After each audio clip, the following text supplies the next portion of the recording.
이 저녁 우리가 함께 나눌 말씀은 빌립보서 2장 12절에서 18절의 말씀입니다.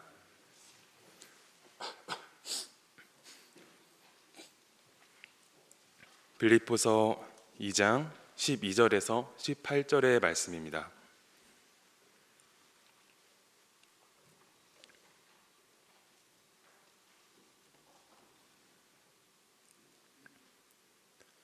빌립보서 2장 12절에서 18절의 말씀을 함께 받들어 읽겠습니다. 그러므로 나의 사랑하는 자들아, 너희가 나 있을 때뿐 아니라 더욱 지금 나 없을 때에도 항상 복종하여 두렵고 떨림으로 너희 구원을 이루라. 너희 안에서 행하시는 이는 하나님이시니 자기의 기쁘신 뜻을 위하여 너희에게 소원을 두고 행하게 하시나니 모든 일을 원망과 시비가 없게 하라. 이는 너희가 흠이 없고 순전하여 어그러지고 거스러지는 세대 가운데서 하나님의 흠 없는 자녀로 세상에서 그들 가운데 빛들로 나타내며 생명의 말씀을 밝혀 나의 다름질이 헛되지 아니하고 수고도 헛되지 아니하므로 그리스도의 날에 내가 자랑할 것이 있게 하려 함이라. 만일 너희 믿음의 재물과 섬김 위에 내가 나를 전제로 드릴지라도 나는 기뻐하고 너희 무리와 함께 기뻐하리니 이같이 너희도 기뻐하고 나와 함께 기뻐하라. 아멘. 1992년도에 바르셀로나에서 올림픽이 있었습니다. 그런데 미국의 한 대학교의 심리학 교수들이요, 이 올림픽 중계 과정을 보낸 가운데 재미있는 현상을 발견했다고 합니다. 메달을 받는 선수들이 대체로 비슷한 얼굴들을 하고 있다라는 것이었어요. 어떤 비슷한 얼굴을 하고 있었냐면요, 각 종목마다 은메달을 받은 선수들은 동메달을 받은 선수들보다 표정이 안 좋았다라는 것입니다. 원래 학자들이요, 이런 재미있는 현상 하나를 발견하면 연구하고 규명하려고 하는 그런 게 있죠. 그래서 이것들 연구하기 위해서 비디오 테이프와 또 인터뷰와 이런 많은 자료들을 준비해서 분석하고 연구했다고 합니다. 그래서 심리학 교수들이 바르셀로나 올림픽에서 메달을 획득한 그 선수들 인터뷰하고 다시 그 표정을 분석하고 했던 결과 은메달을 딴 사람보다 동메달을 딴 사람들이 표정이 훨씬 밝고 제스처가 더 크고 성취감이 더 가득한 표정이었다고 합니다. 저희 나라도요, 2014년 소치 올림픽, 동계올림픽 때 김연아 선수가 안타깝게 은메달을 받았을 때 온 국민이 분노하고 아쉬워했었죠. 반대로 2012년 런던 올림픽에서 대한민국 축구가 동메달을 땄는데, 저도 근데 고3이었는데 공부하는 거 하나도 생각 안 하고 밤새도록 축구 보고 다음날 아침에 학교 가서도 친구들과 축구 얘기밖에 안 했던 그런 기억이 있습니다. 그 대학 심리학 교수들이 발견한 것은요, 은메달 딴 사람의 기준은 금메달이었고 동메달 딴 사람의 기준은 노메달이었다는 겁니다.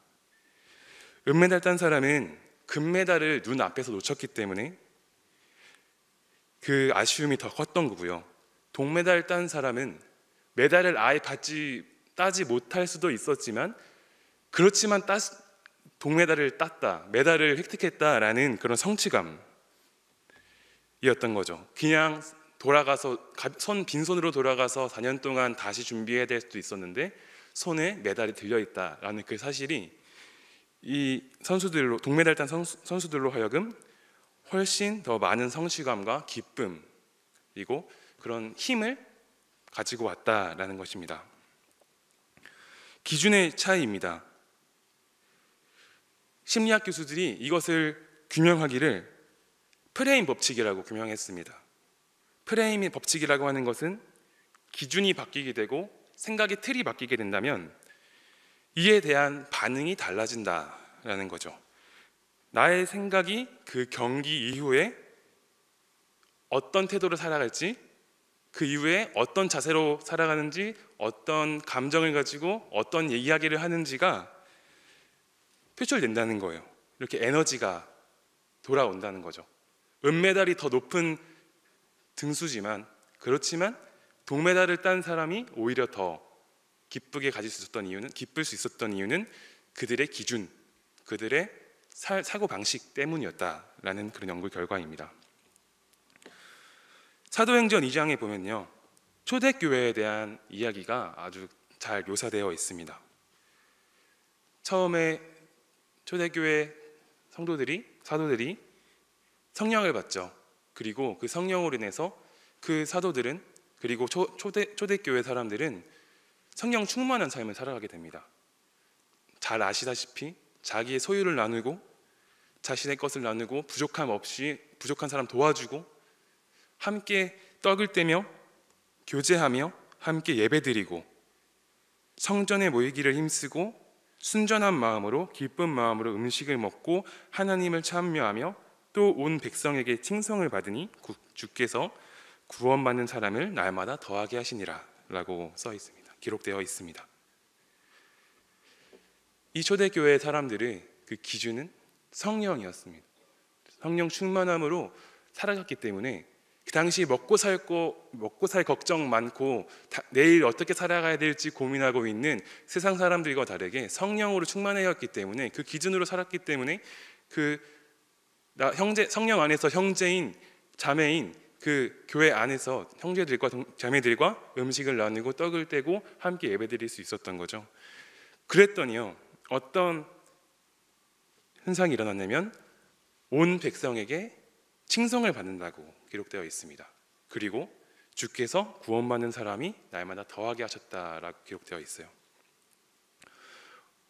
이 초대교회 사람들이 떡을 나누고 같이 예배드리고 했던 모습들이 교회 밖에 있는 사람들에게는 되게 좋게 보여졌었나 봅니다. 그래서 사람들에게 칭송을 받았다.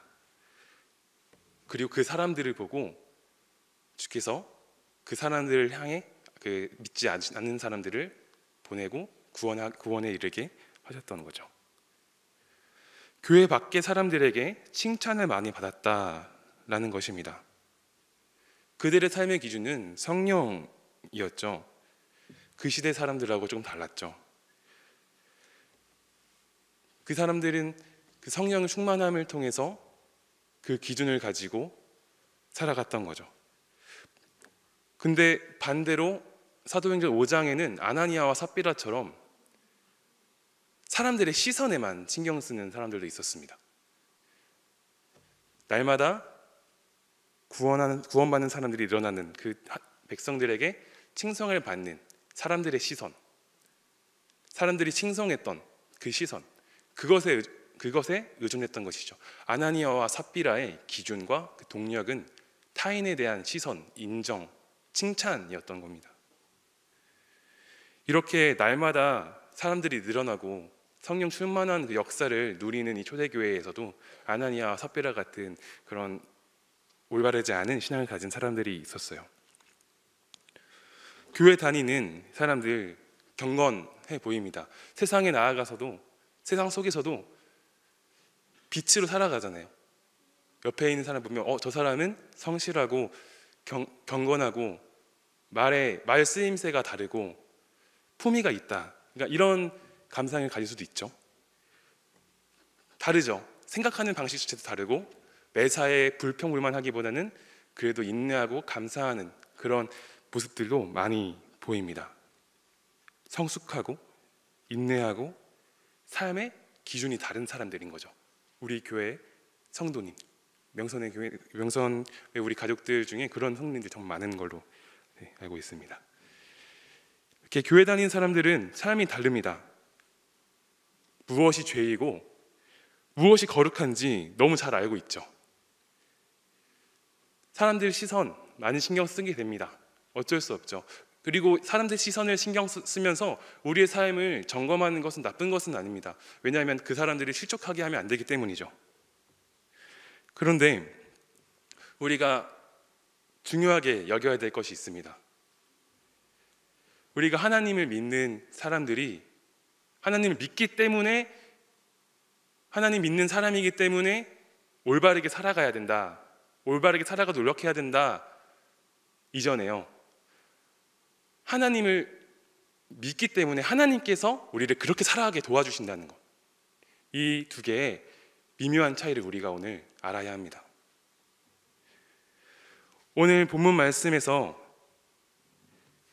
사도 바울은 겉으로 드러나는 신앙과 사람들이 아무도 없을 때의 그 신앙에 대해서 조금 얘기하고 있어요. 오늘 말씀 12절 함께 읽었으면 좋겠습니다. 그러므로 나의 사랑하는 자들아, 너희가 나 있을 때뿐만 아니라 더욱 지금 나 없을 때에도 항상 복종하여 두렵고 떨림으로 너희 구원을 이루라. 아멘. 바울은 빌립보 성도들에게 두 가지 권면을 하고 있는데요. 첫째로 자신이 있을 때뿐만 아니라 없을 때에도 동일하게 살아가길 권면합니다. 진짜 믿음의 사람이라면요, 누군가에게 보여지기 위해 신앙생활을 하지 않습니다. 만약 누군가에게 보여지기 위해서 신앙생활을 한다면 그것은 올바르지 않은 신앙이라고 할 수 있겠죠. 타인의 시선이, 타인의 인정이 동력인 셈입니다. 두 번째 권면은요, 빌립보 교회 사람들에게 하나님께 항상 복종하고 두렵고 떨림으로 구원을 이루라 라고 말하고 있습니다. 하나님을 믿는 사람들은 예수 그리스도를 구주로 고백할 때 구원을 얻게 됩니다.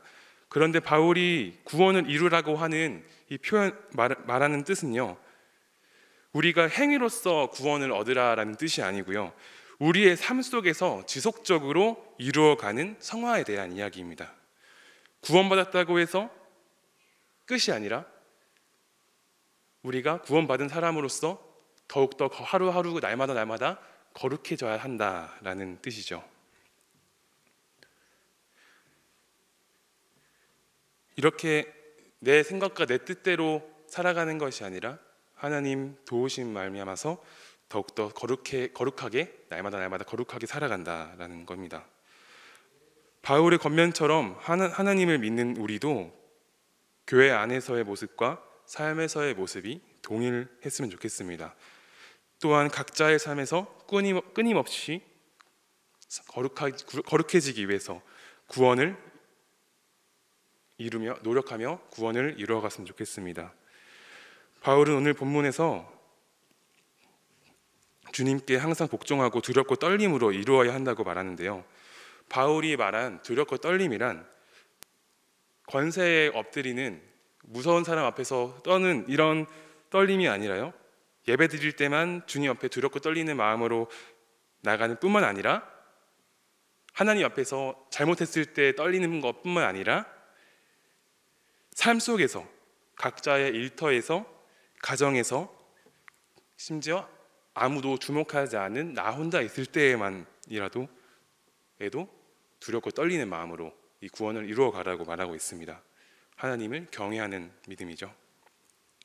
그런데 구원을 이루며 나아갈 때 기억해야 할 것이 한 가지 있는데요, 13절의 말씀입니다. 함께 읽겠습니다.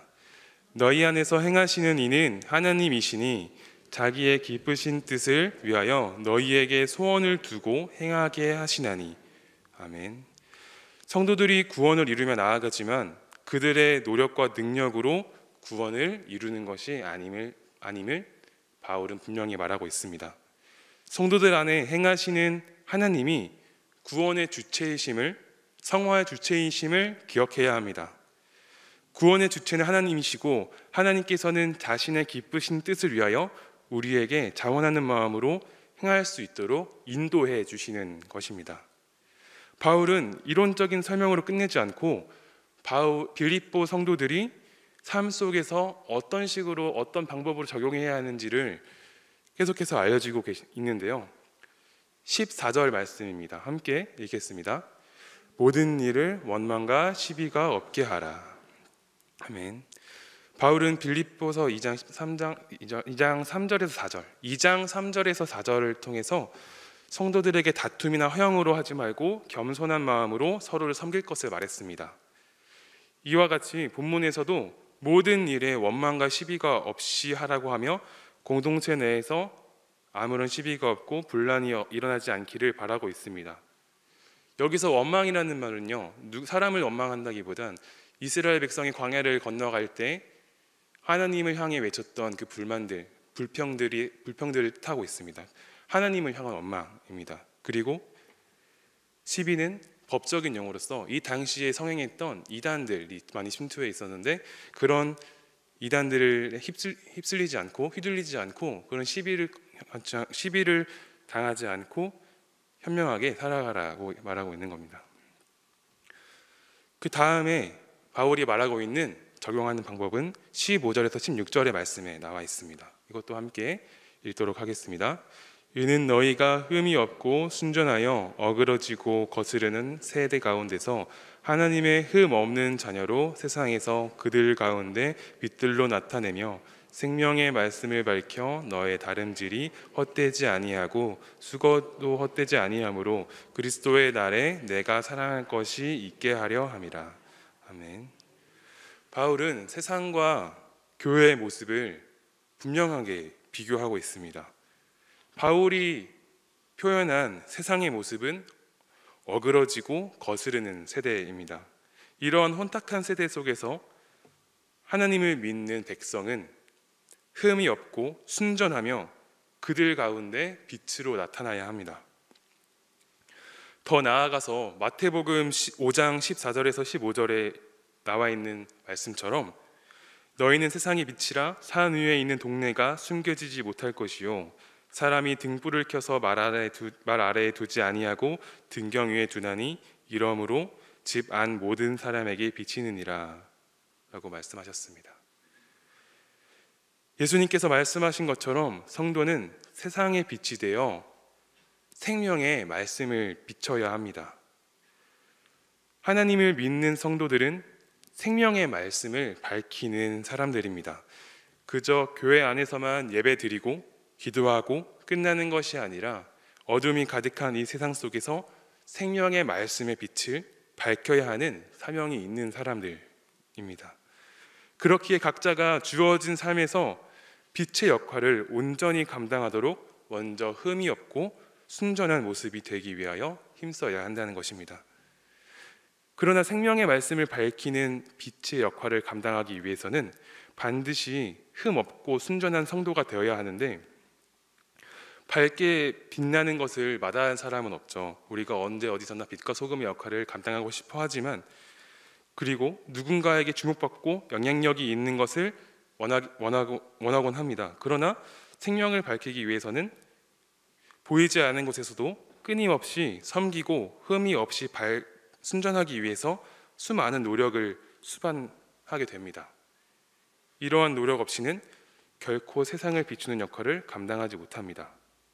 오늘 우리 역시 주님 앞에 나아가기 위해 흠도 없고 순전한 모습이 되기 위해 오늘 하루 다듬어야 하는 부분들을 면밀히 살폈으면 좋겠습니다. 빌립보 성도들이 맡은 역할을 성실하게 감당했을 때 바울의 반응이 나타납니다. 바울은 빌립보 성도들의 믿음과 섬김을 이야기하면서 자신을 전제로 드린다는 표현을 하고 있는데요. 바울이 전제로 드린다라는 말을 한 것은 순교에 대한 일종의 풍요입니다.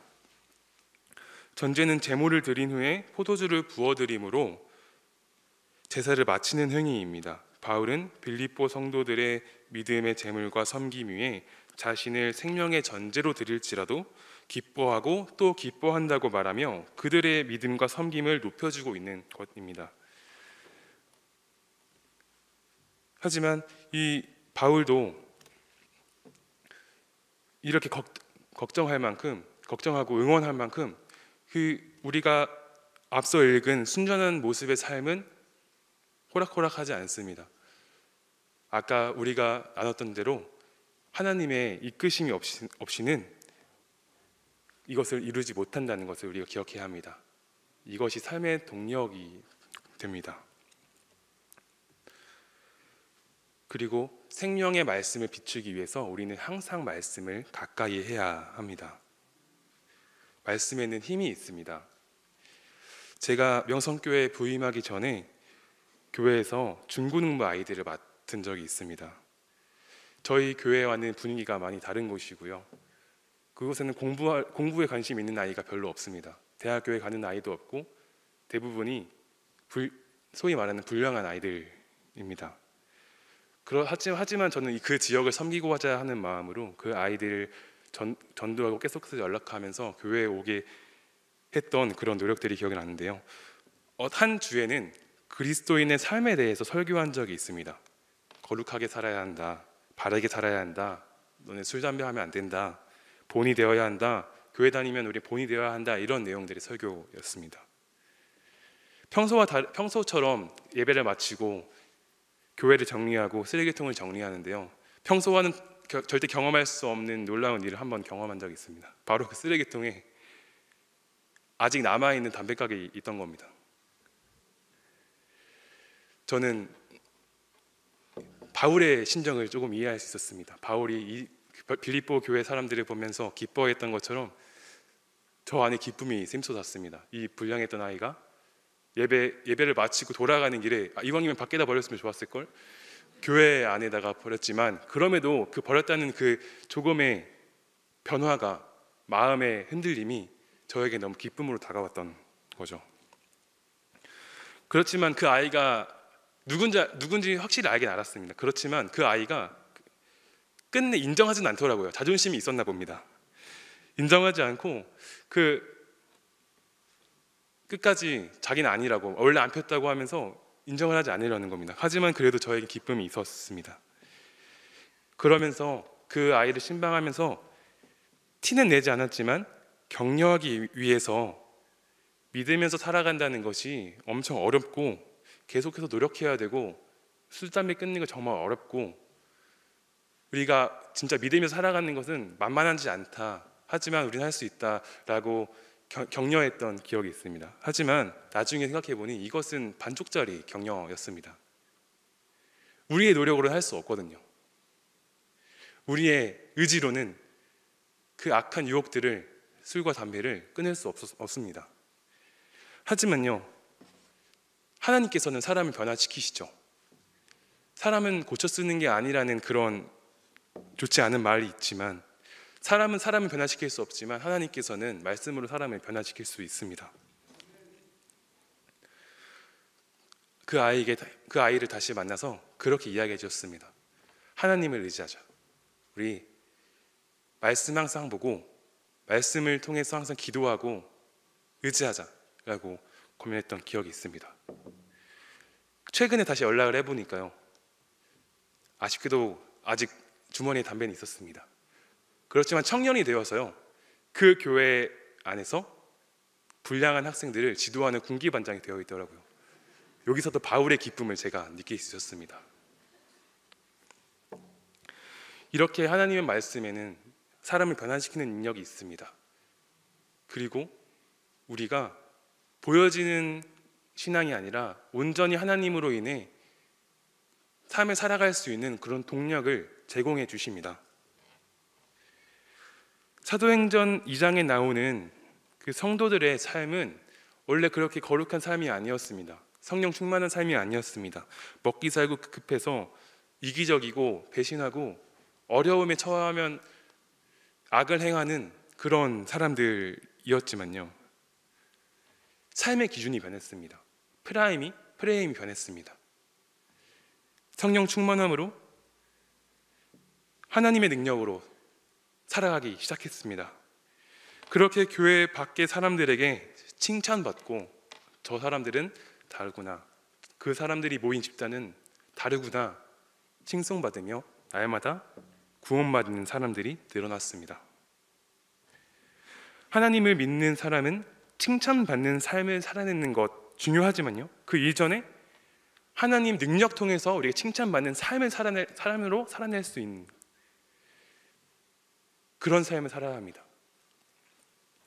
이것이 바로 믿는 자의 삶의 동력이, 하나님을 의지하는 삶, 하나님의 말씀을 비추는 삶, 말씀을 가까이 하는 삶이 우리 믿는 사람의 삶의 동력이 되어야 합니다. 다른 사람에게 인정받기 위해서, 칭찬받기 위해서 그것을 동력으로 살아가는 것이 아니라 우리가 하나님으로 인해 가득한 그 동력으로, 감격으로, 기쁨으로, 감사함으로 살아갔으면 좋겠습니다. 그것을 동력 삼아 살아가는 우리 모든 명선의 가족들이 되었으면 좋겠습니다. 사도행전에 나오는 그 사람들이 성령으로 살아갔던 것처럼 우리가 이 험하고 탁한 세상을 살아갈 때 하나님을 의지하면서 성령을 의지하면서 하나님의 말씀을 어두움 가운데 밝히는 그런 삶을 살아갑시다.